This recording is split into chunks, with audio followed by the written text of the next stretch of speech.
একজন বাবা সে সবসময় চিন্তা করে কিভাবে তার পরিবার সুস্থ থাকবে, কিভাবে তার পরিবারকে ভালো রাখা যায়।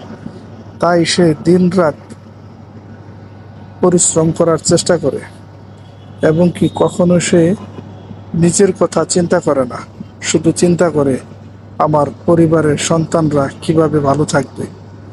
যখন এই সন্তান ধীরে ধীরে বড় হয় তখন কিন্তু সন্তান এই বাবা মায়ের কষ্ট মনে রাখে না। সন্তানদের জন্য বাবা মা কি না করে, যতই কষ্ট হোক বাবা মা খাবারের সন্ধানে ছুটে বেড়ায়।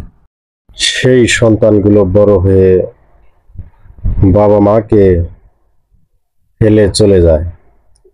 এমনও সন্তান এই পৃথিবীতে রয়ে গেছে যারা বাবা মাকে কখনোই দেখে না, কিন্তু সেই সন্তানগুলোকে বাবা মা কত কষ্ট করে কামাই রোজগার করে খাওয়িয়েছে, বড় করেছে, কত আদর স্নেহ মায়া মমতা ভালোবাসা দিয়ে মানুষ করেছে।